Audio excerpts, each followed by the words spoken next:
അരുൺ, ഞാൻ ഒരു നിമിഷം വരാം. അരുൺ, ഈ MLA നമുക്കിനി തുടരുക സാധ്യമാണോ?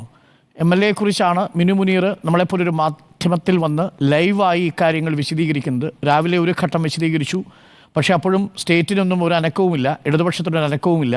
രാജി ആവശ്യപ്പെട്ട് പ്രതിപക്ഷം നിരത്തിലിറങ്ങി. CPIക്ക് പോലും ഈ വിഷയത്തിൽ വ്യത്യസ്ത അഭിപ്രായമാണെന്നാണ് ഞാൻ മനസ്സിലാക്കുന്നത്. MLA സ്ഥാനത്തിരിക്കാൻ ഇനി മുകേഷ് അർഹനാണോ അരുൺ? ഈ വിഷയത്തിൽ ഇന്നലെ ഗവൺമെന്റ് തന്നെ ഉന്നത IPS ഉദ്യോഗസ്ഥരെ ഉൾപ്പെടുത്തിക്കൊണ്ടൊരു സമിതി ഉണ്ടാക്കിയിട്ടുണ്ട്, 7 അംഗ സമിതി ഉണ്ടാക്കിയിട്ടുണ്ട്.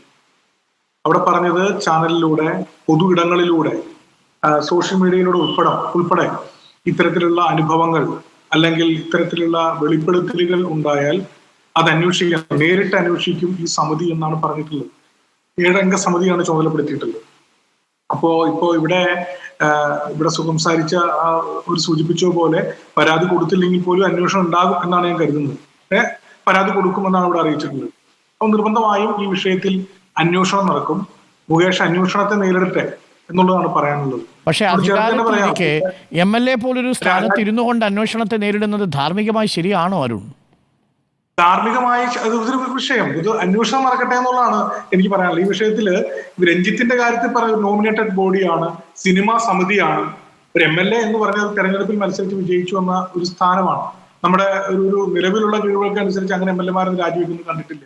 ഇവിടെ കോൺഗ്രസിന്റെ എൽദോസ് കുന്നപ്പള്ളി, പെരുമ്പാവൂര് MLA ആയിരുന്ന എൽദോസ് കുന്നപ്പള്ളി ബലാത്സംഗ കേസിൽ പ്രതിയായിട്ടുള്ള ആളാണ്, രാജിവെച്ചിട്ടില്ല. ശ്രീ അനിലക്കരയുടെ പാർട്ടിക്കാരനാണ്. അതുപോലെ കോവളം MLA-ക്കെതിരെ സമാനമായിട്ടുള്ള സ്ത്രീ പരാതിപ്പെടുന്ന സാഹചര്യം ഉണ്ടായി. അന്വേഷണം നടക്കുകയാണ്.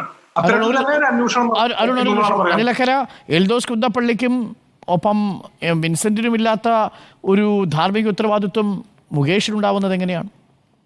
ഞാൻ ന്യായീകരിച്ചല്ല, അന്വേഷണം നടക്കണമെന്നാണ് പറഞ്ഞത്.